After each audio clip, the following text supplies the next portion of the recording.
Welcome to Would You Rather with our very special guest. His name is Griffin Faulkner and Nicole Greevy, mother of Griffin Faulkner and longtime guest of Would You Rather. Today we will be discussing, longtime fan, thank you. We will be discussing two films, Tremors and T2. Dun dun.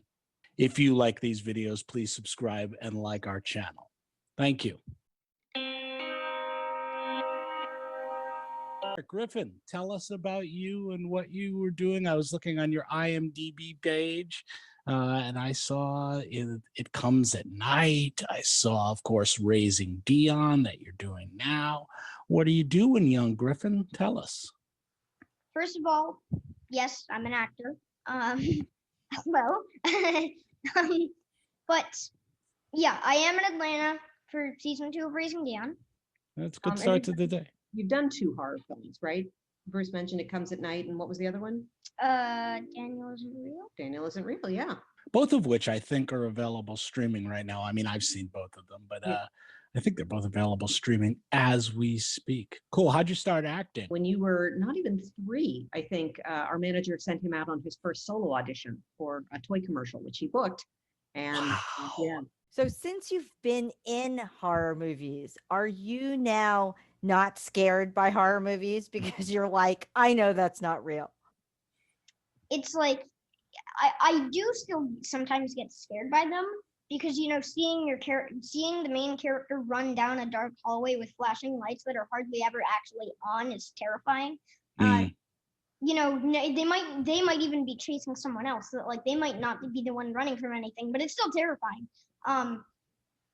But I do know, like, I do get enjoyment of watching them, but the reason I get enjoyment of watching them, I don't think is because I've been in a horror movie.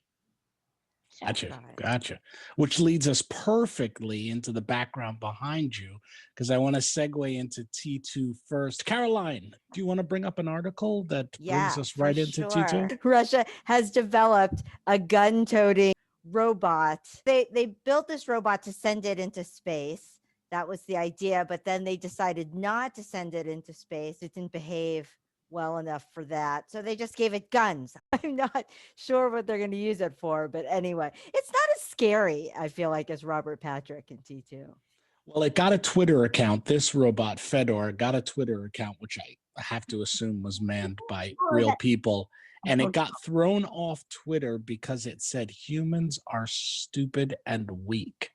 And they canceled its account. Like, that's the most recent. I couldn't find a verifiable source for this, but I saw it in enough things that I thought, wow, that's Cyberdyne-esque a little bit. And super, like, how many movies did we have showing us that is not a good idea? But Griffin, I would argue that T2 is maybe, it's in the top 5 of action sci-fi films ever made, right? I would say Star Wars is up there, T2, I would put The Matrix in and then pick 2 more. Don't even get me started. Aliens is my favorite movie, so don't. Caroline, I can't believe I didn't know this. I watched Aliens last night, literally. Oh my gosh, like, I watch it once a month. Please. I watched Aliens in French. I happened upon it while I was in Paris, and I was like, oh, I'm going to continue watching without the subtitles. I don't care because you can tell what's happening. Yeah, Absolutely. I love Aliens so much, and I love Newt in it. Every time she says they mostly come at night, mostly. Yeah, I tried to imitate that when I was young, and I thought they mostly come at mostly. Used to quote Newt when he was little. Nice. That's only because it's not like you and Daddy were quoting that line 360 million times. Yeah, it's true. Mostly. I've put him back. Do you think this is one of the greatest movies ever made, or is it one of your favorites particularly? Well, if you take time to think about it, Please not do. all of it makes sense. But then again, you have a movie about shape-shifting robots that are made out of liquid metal that, you know, are time traveling, that are also sentient. You know, it doesn't really make sense if you think about it, because you're like, well, but then was it always supposed to happen that they stopped Skynet? No, because Skynet still existed then. What about there is no fate when she carves it into the table? Right. But I would say it should be up in the top 5 or 10 just because it's fun. Like the thing is people will spend like weeks and months trying to make sure a movie makes perfect sense. But if you have a movie that makes perfect sense, it's not fun. Because you're paying attention to all the little things. You're like, oh, what about this? And then, the writer or director might be like, no, because this and this and this and blah blah blah. You like that they focus on the fun, like Cameron kept it moving Yeah. for And 2.5 hours. It's long too. also how like the movie is basically a never-ending chase scene. Because except for when you don't really get to see the T-1000, because there is like a big segment of the movie where you barely see it at all. Yeah, but I feel that's part of what makes it so scary is that the monster disappears for like It's the Jaws syndrome. You don't see it. You're like, what is he doing? Where is he? I know he's out there somewhere. Like, I do have one problem. okay. Why did the T-1000 never turn into Arnold? What he's trying to do is just look like the skin on the outside. Because when they made Just to get close to John Connor and Mom. when they made the T-800, or this is from Terminator Salvation, but you see that they do take real people's DNA, Real skin, yeah. right? Yeah. And they actually they create a person that really did exist. So theoretically, he could turn into Arnold. All right. But okay. All right. I mean, Now- Well, but I feel like Exactly. if you analyze it so much that it becomes homework, then Yeah. it takes away from the fun. Yes. I just Yeah. watch Back to Griffin's original point. Right. popcorn, okay. cheering. Let's talk about Tremors. All right. Let me her background if I could.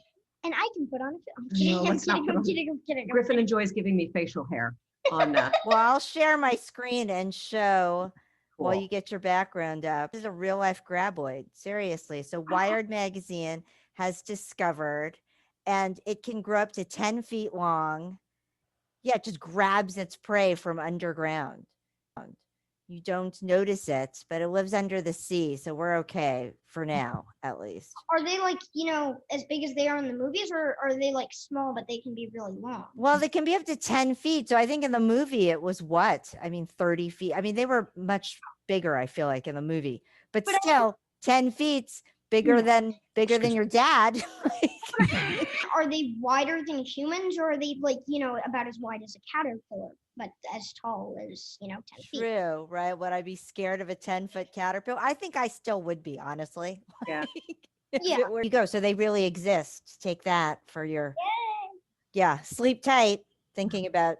But you said they're underwater, like they're ocean animals. Yeah, that's what we know for now. But if we've learned anything from Tremors, 1, 2, 3, 4, 5, 6, I mean, I've lost count at this point. Yeah. They can live in the Wild West, in the Arctic, right? In Paradise Island. I mean, like the latest one was in a tropical island, right? So it's not just the desert, folks. So I have a feeling this could be true for this this bobbit worm that they Well, call. That's a great way to spend the middle of my day. Thinking about it, possible. Griffin, what's your favorite part of this flick? Oh, that's hard. Mm. It's like people who kind of hate each other are now forced to work together. Like, because there's really, I feel like the only scene that they actually work together is, or maybe the only two scenes is one when they're trying to cause the distraction for the graboid, with like the remote control tractor, and the other one when they're trying to kill the final two. Like, because otherwise they are kind of just saying, no, we're gonna do this. Like when they're trying to get Bert up on the roof, Bert is completely like, no, I'm staying down here. So that is kind of interesting, because in a lot of, at least from the horror movies I've seen, the people, although it looks like they hate each other at first, then within 10, 30 minutes they're like best friends, which makes no sense. So yeah. Cool. Wow, you are such a philosopher child, because for me it was basically when Reba McEntire and Michael Gross go into the gun room.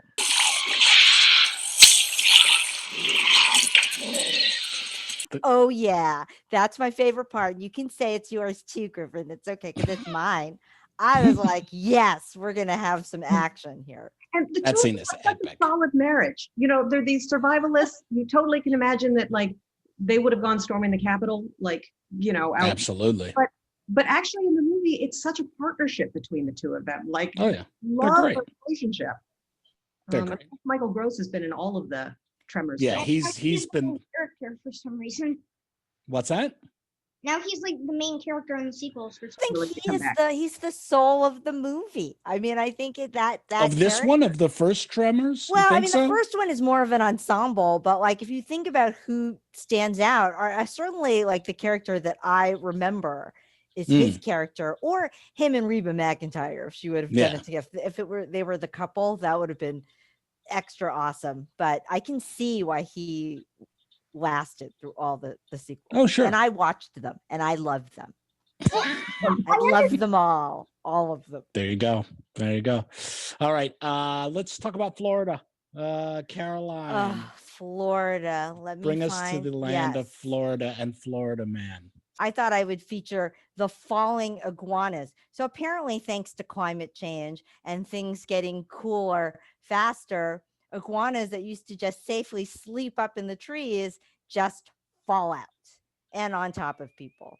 And Wait, they're falling asleep or are they dying and falling out? Why are they falling? no, they're not dying. They lose their balance. They're unable to keep their balance, and then they just fall. And yeah, I mean, sometimes to their death, I suppose, if it's high enough. But the point is that we're not giving them. They can't handle the cold weather, and so they can't stay hibernated, and I got you. they fall to their deaths. I guess that'd be one way of killing the graboids, but you know, graboids can survive cold weather. I know that because they had a Tremors sequel in the Arctic, and they were there. This is science, ladies and gentlemen. They basically take the graboids and put them in all sorts of environments. I wouldn't be surprised if they did a musical. I mean, like, it just that's probably the next one. I would watch in space with Shark or versus Sharknado. Yes, I would watch that. Yeah, absolutely. Yeah. Absolutely. Any Black people in either of these movies? Milton Dyson. What?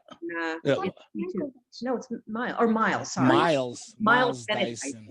Miles Bennett Dyson. Bennett Dyson in T2, who is, of course, I was thinking about Joe Morton, the great Joe Morton. And I was thinking about what an ethical character he is. Like, he's the one who, there's his piggy. I can't. All right. Shouting in my ear. Sorry, baby. Why don't you lean back?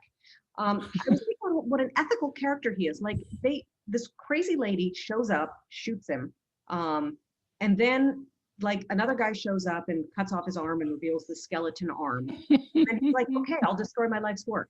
Like, in Sarah Connor's narration, she admitted that Dyson took it pretty well, and she said it's not every day that you find out you're responsible for 3.5 billion deaths. Like, yeah, he said that he handled it well, which I guess does kind of recognize that the movie has noticed it, or maybe that's just a way for the movie not have to change what he said. No, it's perfect. I think it's perfect. I think it's a perfect setup.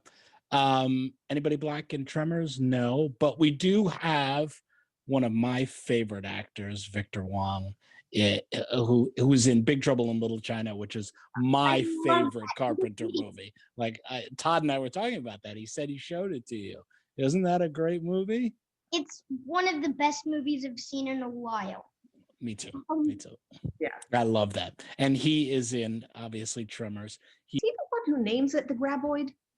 Too. It's him. He? Yeah, he's the one who gives it the name the graboid.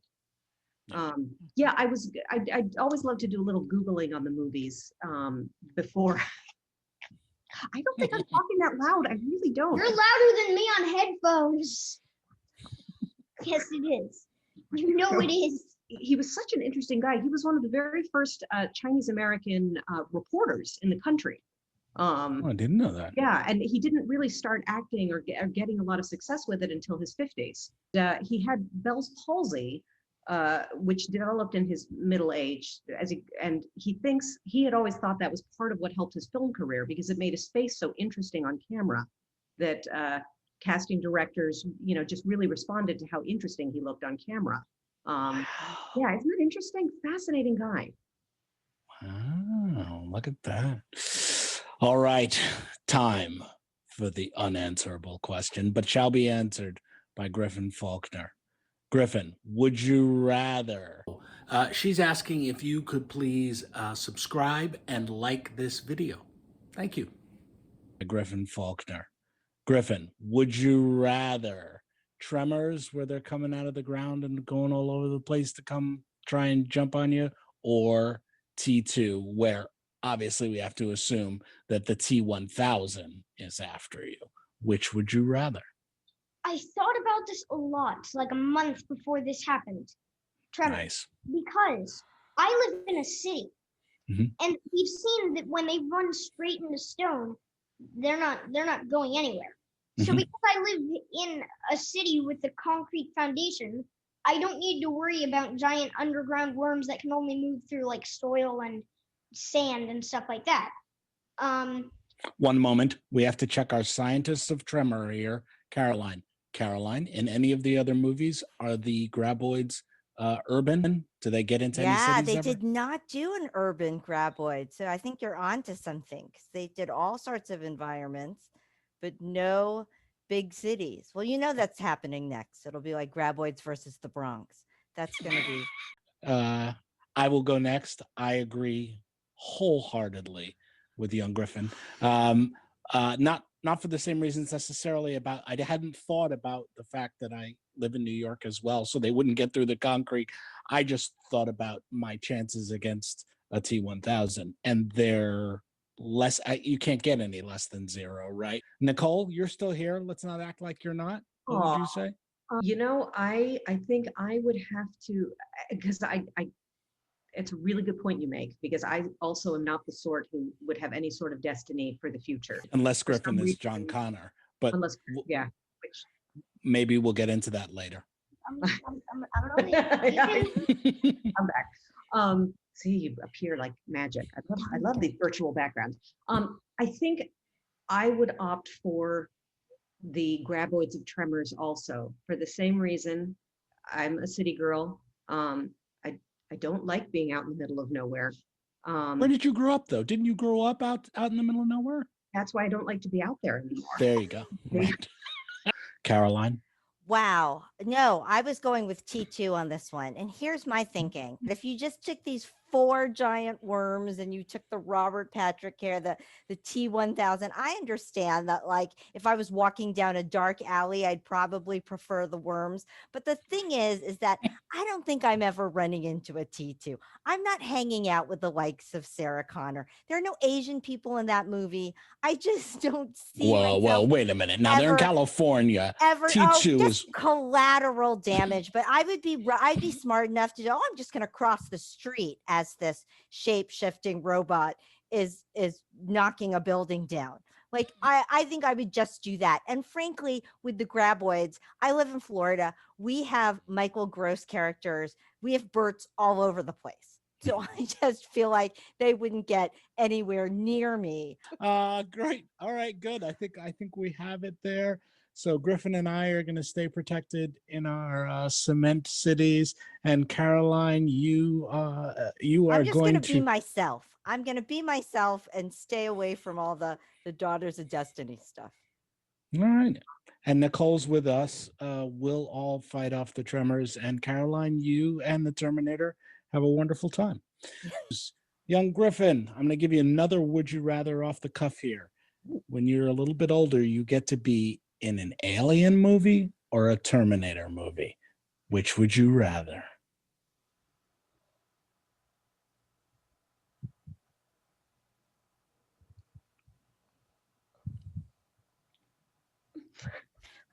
Wait, I have to think about that. Just say you'll take the best offer. Say you'll take the best offer. I might have to. I think Alien. I was really thinking Terminator because it would be neat to see life-size endoskeleton that they're if it was the style of the first one, then it would be You go down to Forbidden Planet downtown and see the endoskeleton down there. It would be like 1980s, stop motion, a little corny, but still. Oh, okay, I gotcha. But I do love like just the idea of space and how much scientists have studied on it. And being on a post-apocalyptic space set would probably be awesome. Plus, I get to fight a giant gooey practical suit. Like, you make an alien movie, I'm gonna watch it. Thank you very much. Enjoy the season of Raising Dion, Griffin. Nicole, always lovely to see you. We will see you again soon. Awesome. It was so much fun, guys. Thank you so Yay. much. That was All good. right. Bye, everyone. Bye.